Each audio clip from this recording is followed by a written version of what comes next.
हस्बी रब्बी जल्लल्लाह मा फी क़ल्बी ग़ैरुल्लाह नूर मुहम्मद सल्लल्लाहु ला इलाहा। औज़ुबिल्लाहि मिनश्शैतानिर्रजीम बिस्मिल्लाहिर्रहमानिर्रहीम। अस्सलामु अलैकुम वरहमतुल्लाहि वबरकातुहू।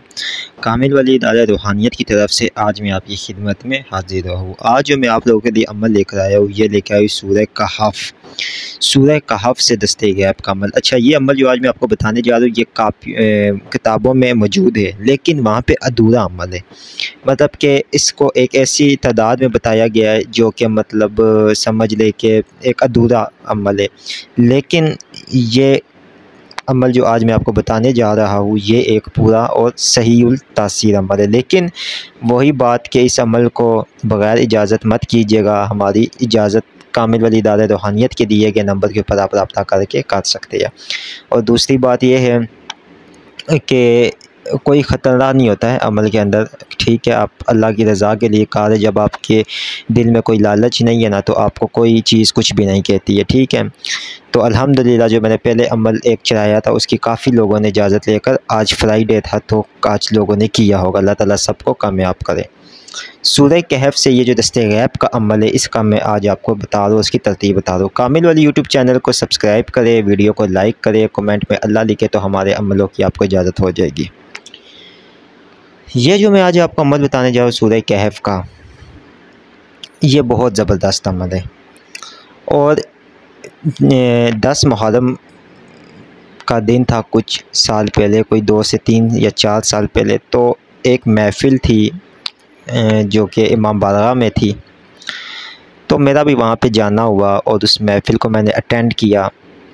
और अटेंड करने के बाद वहाँ पे एक बुज़ुर्ग नमा हस्ती बैठे हुए थे। बज़ाहिर उनकी शख्सियत एक जिस तरह मलंग होते हैं, मलंग आप लोग समझते होंगे, उस तरह के थे। तो काफ़ी उनकी ये 10 मुहर्रम की रात जब शाम में गरीबा उनकी शुरू हुई और वहाँ पे उनकी मजालिस वगैरह में बैठ के सुन रहा था, तो उन बुज़ुर्ग ने मेरे पास आए और कुछ राज व न्याज की बातें उन्होंने की। तो वहाँ पे उन्होंने, जब मैं रात कोई 10-11 बजे का टाइम था, मैं वापस आने लगा, तो उन्होंने जो है ना मुझे एक वजीफ़ा अनायत किया, जो कि, और उसी के साथ जब मैं वापस आने लगा तो मैंने देखा कि उन बुज़ुर्ग ने मेरे सामने ही बार उनका जो इमाम बारगाह में लंगर चल रहा था, लंगर इमाम हुसैन अलैहिस्सलाम 10 मुहर्रम का, तो उन्होंने अपने हाथ अपने जो है ना जेब में डाले और वहाँ से उन्होंने उनको एक अच्छी खासी रकम निकाल कर दी। अच्छा, मेरा एक उसमें वो हुआ कि ये मतलब एक इंसान को देख के थोड़ा सा गैस हो जाता है कि यार इसके पास इतनी पेमेंट जेब में किस तरह मौजूद थी। खैर, मुझे कुछ वो हुआ, क्योंकि रूहानी शख्सियात जो होती है, रूहानियत के साथ जिनका ताल्लुक़ होता है, तो वो उस चीज़ को समझ भी जाते हैं कि ये कुछ और राज है। तो मैंने उन बुज़ुर्ग से पूछा, मैंने कहा आपसे मैं एक बात पूछूं? तो उन्होंने कहा जी।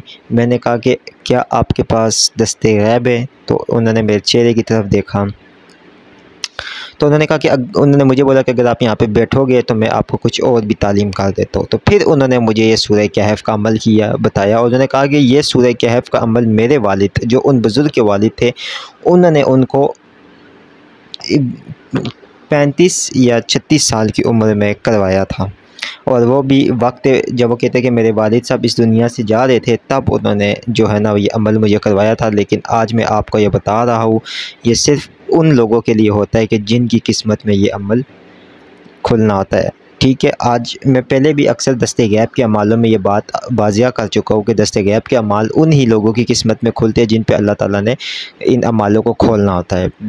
दूसरे जो लोग लालच से करेंगे या कोई और दिखावे में करेंगे तो कभी भी नहीं खुलते। तो उन बुज़ुर्ग ने भी मुझे यही बात बोली। उन्होंने कहा कि इस अमल को सिर्फ़ वही लोग, उन लोगों के ही ऊपर ये अमल खुलेगा जो कि पाबंद हो गए, शरीयत के पाबंद हो गए।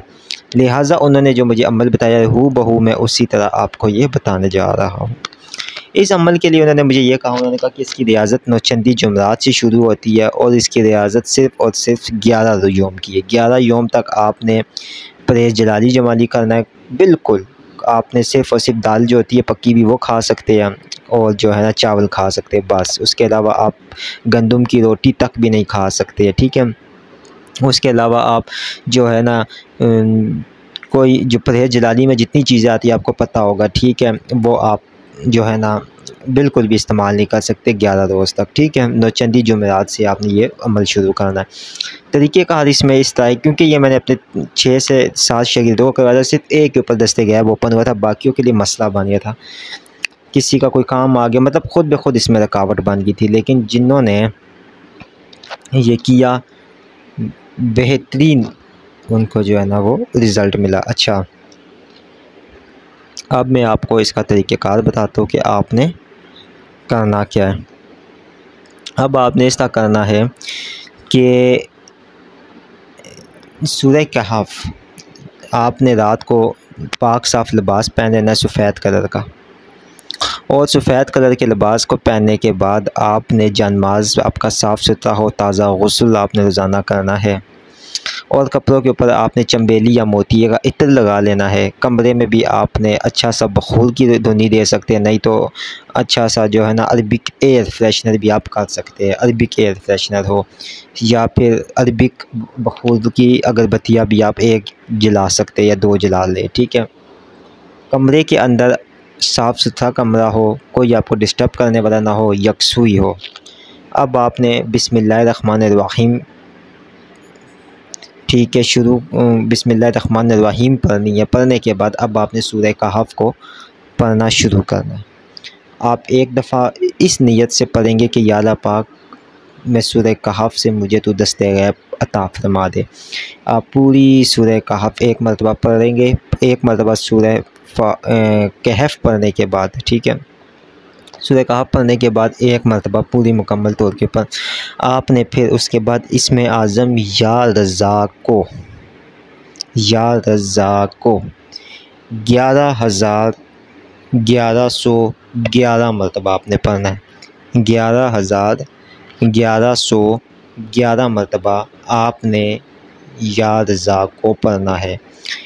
1 दिन 2 दिन इस तरह आप इसको 11 दिन करेंगे। इंशाअल्लाह ताला 11 दिन के अंदर अंदर जो इसका मौकिल होगा, जो इसके पीछे मखलूक़ात होगी, पढ़ाई के तीसरे दिन या चौथे दिन अगर इसकी मखलूक़ात आपके सामने आ भी जाती है तो आपने डरना नहीं है। आप अल्लाह और अल्लाह की रसूल की रज़ा के लिए अमल कर रहे हैं, तो आपने बिल्कुल भी नहीं डरना है कि वो आपको कोई नुकसान पहुंचाएगी।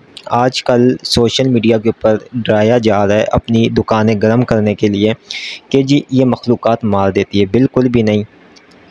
आप अगर कोई अमल किसी शेख की निगरानी में कर रहे हैं, किसी कामिल की निगरानी में कर रहे हैं और अल्लाह और अल्लाह के रसूल की रज़ा के लिए कर रहे हैं, तो किसी के बाप की हिम्मत नहीं है कि वो आपको मार सके। और ये बात याद रखिएगा कि अल्लाह की ताकत से बढ़कर इन चीज़ों की ताकत नहीं होती है। वो सिर्फ़ और सिर्फ आपकी नीयत देखते हैं। अगर आपकी नीयत साफ़ है तो कोई चीज़ भी आपको नुकसान नहीं पहुंचा सकती है। तो अगर कोई मखलूक आ भी जाती है सामने तो आपने अपना अमल पढ़ना है, ना कि उनकी तरफ ध्यान देना है। अगर आपको खौफ आता है तो इस नीयत से करें कि या अल्लाह पाक, मैं ये तेरा कलाम पढ़ रहा हूँ, और अगर इस कलाम पढ़ने की बरकतों से या अल्लाह पाक, अगर मेरी यहाँ पे अगर मेरी जान चली भी जाती है तो ये मेरे लिए बहुत बुलंद मुकाम होगा और मेरे लिए बहुत खुश किस्मती नसीबी की बात होगी। ये बात आप जब अपने दिल में लेकर आएंगे तो उसी वक्त आप देखेंगे कि आप मुतमईन हो गए, ठीक है, क्योंकि अल्लाह पाक का कलाम पढ़ रहे हैं तो उसमें कोई चीज़ आपको नुकसान नहीं पहुंचा सकते। नुकसान इंसान को क्या चीज़ पहुंचाती है? उसका अपना डर, ठीक है, उसकी अपनी नीयत साफ़ होनी चाहिए। क्योंकि मेरे प्यारे हबीब हज़रत मोहम्मद मुस्तफ़ा सल्लल्लाहु अलैहि वसल्लम ने फरमाया कि तमाम तर अमालों का जो दारोमदार है वो नीयतों के ऊपर है, ठीक है। तो नीयत अगर आपकी ठीक होगी, अगर आप ठीक है, तो फिर इंशाअल्लाह ताला आपको ये चीज़ नुकसान नहीं पहुंचा सकती है। इस तरह आपने 11,1111 मरतबा या रज़ा को पढ़ने के बाद आपने अमल मुकम्मल करना है। इस अमल में कितना टाइम लगता है तो ये मैं आपको बता देता हूँ। पहले दिन तो हर अमल का जो एक प्रेशर होता है, आपका पहले दिन टाइम कम से कम 2 से ढाई घंटे लगेंगे। फिर आहिस्ता आहिस्ता ये 2 घंटे तक आ जाएगा और इस तरह आपको पता भी नहीं चलेगा। 11 दिन में आप मुकम्मल कर लेंगे, ठीक है। क्योंकि परहेज़ जलाली और जमाली करने का मकसद ही ये होता है कि जब आप परहेज़ जलाली और जमाली करते हैं तो उसका बेसिकली जो मकसद होता है वो यही होता है कि आपके अंदर सुस्ती, काहली, नींद का ग़ुलबा, ये सारी चीज़ें ख़त्म हो जाए। ठीक है, जब ये चीज़ें आपके अंदर से ख़त्म हो जाएगी, ठीक है, बिल्कुल ख़त्म हो जाती है, तो फिर आप जो है ना एक रिलैक्स होकर इस अमल को, इस वजीफ़े को कर सकते हैं। ये क्या होती है रहनुमाई, जो मैंने आपको बड़े अच्छे तरीके से की और बड़े अच्छे तरीके से आपको बताया। हमेशा ये बात याद रखिएगा, ठीक है। उम्मीद करता हूँ कि ये वीडियो आपको पसंद आई होगी। अल्लाह हाफ़िज़।